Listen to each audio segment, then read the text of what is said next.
one-to-one relationship between remaining circulation and remaining value of represented wealth, which guarantees the perpetual proportional value and thus the integrity of the circulation.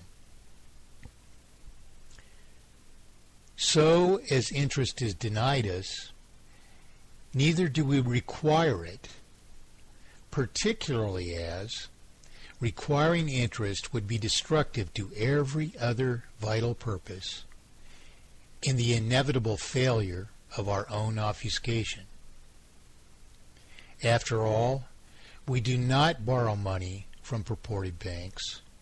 On the contrary, we are issuing promissory obligations, and so not only need we never purportedly borrow money from each other, on the contrary, no valid obligation can exist without certification of creditworthiness in the issuance of our promissory obligations to each other. And so, it is even highly undesirable even to borrow money from each other, because to sustain any further such obligation and the representations which it inherently entails, we must issue the further currency, or two, we would corrupt the very one-to-one relationship which we intend to maintain the integrity of the remainder of our circulation. Finally then, as our second categoric fault was systemic manipulation of the cost or value of money or property, and as the only powers to do so are the volumetric and cost or dispositional improprieties of our first and third categoric faults, and as the integral combination of our first and third solutions therefore eradicate every power to engender systemic manipulation of the cost or value of money or property, our integral eradication of interest and obligatory schedule of payment therefore solve all the possible categoric improprieties of economy. Mathematically perfected economy, and our vital proof of mathematically perfected economy, are no more complicated or challenging than that. In the end, by solving these categoric faults absolutely and conclusively, we deliver to ourselves a system, and the only possible system, in which true free markets can determine just price, for markets subject to exploitation are certainly not free to do so. We deliver to ourselves likewise a system, and the only possible system, in which true free enterprise can exist, for enterprise which is subject not only to exploitation, but inherent, irreversible multiplication of exploitation in the very form of ever-escalated dispossession for naught, certainly cannot be true free enterprise.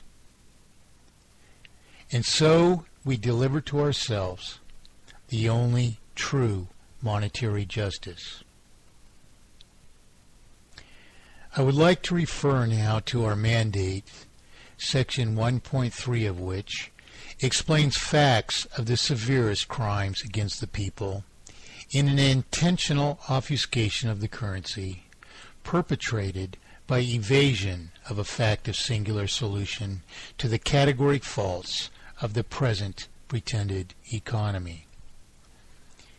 Before referring to section 1.3, I would like first again to quote John Locke, who so profoundly influenced the founders of our country.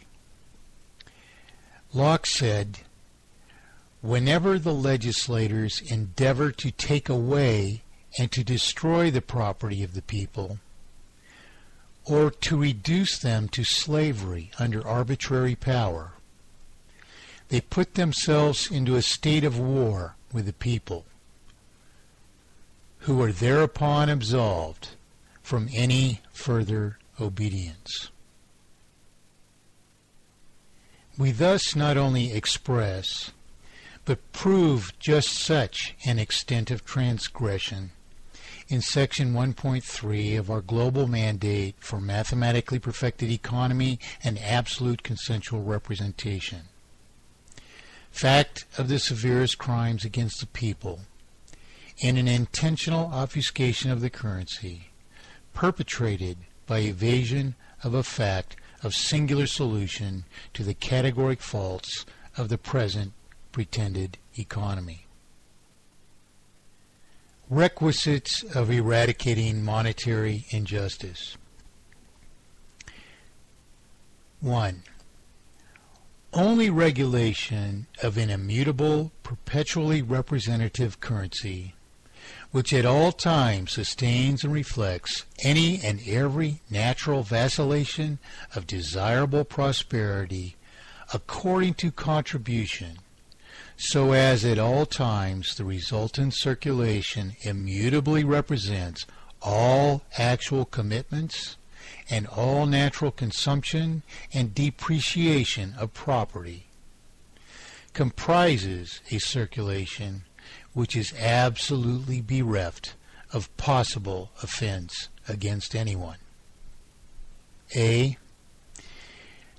Therefore, any deviation from these principles is to endow a power to perpetrate offense, and in its inherent infliction of injustice, therefore, any purposed or even purportedly incidental deviation from this recognizable and demonstrably accomplishable object is a criminal offense, destructive not only to the monetary system itself, but to its obligations, to its vital properties of representation, and potentially then to the possession of either money or property by every subject.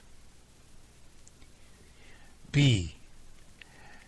Thus, as disproportion and maldisposition are the only means of perpetrating offense, the only perfect currency and circulation shall all at once represent the natural diminishment in remaining value of all wealth, while at all times remaining fully disposable to this very purpose. C.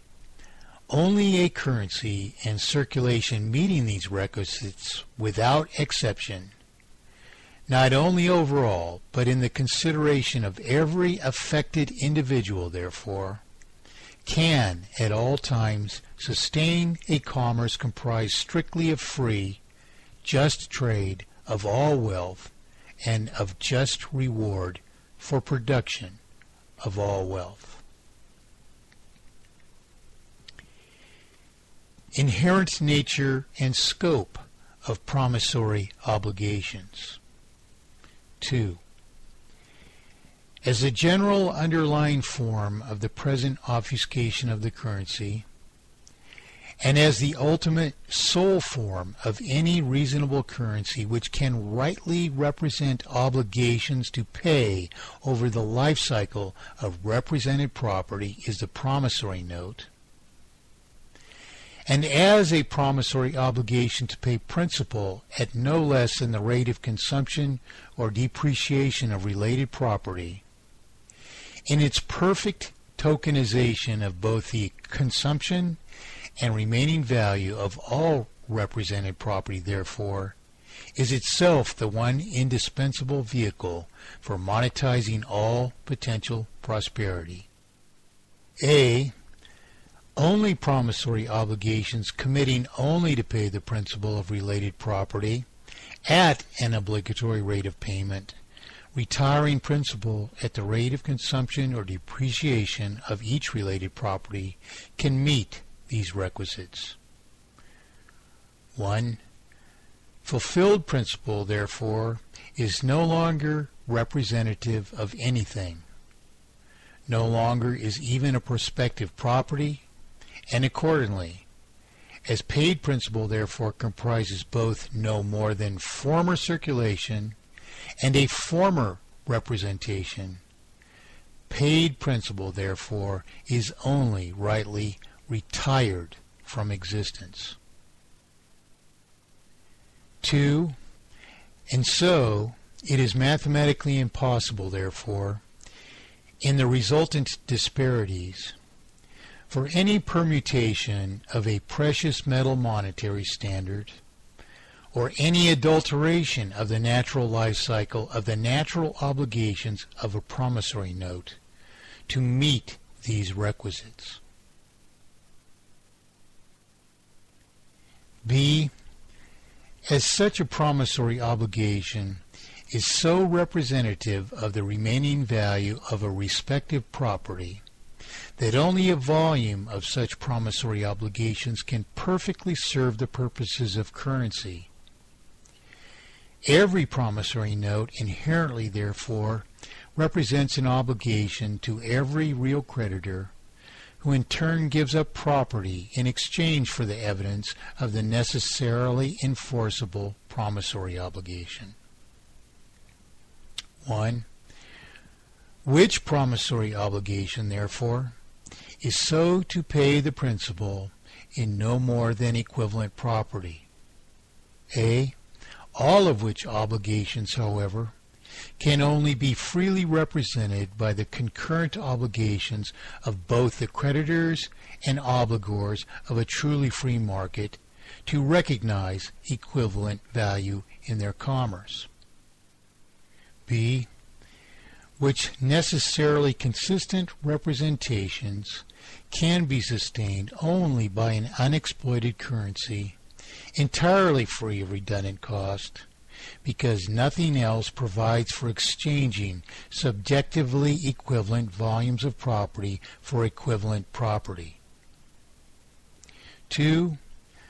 Both the fulfillment and the realization of every natural and necessary obligation, therefore, depend entirely on a perpetual integrity of the resultant currency. A. Which integrity can only be maintained by eradication of interest and an obligatory schedule of payment equivalent to the rate of consumption or depreciation of the related property. B.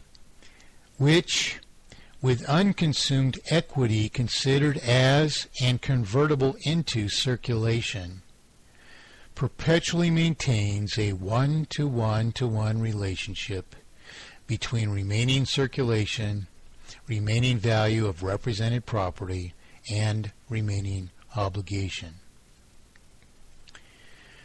Producers, therefore, are paid in full from the onset of every issuance of a promissory obligation as currency, making it possible by this provision and this provision alone to monetize and so sustain all desirable production in immutable tokens of value.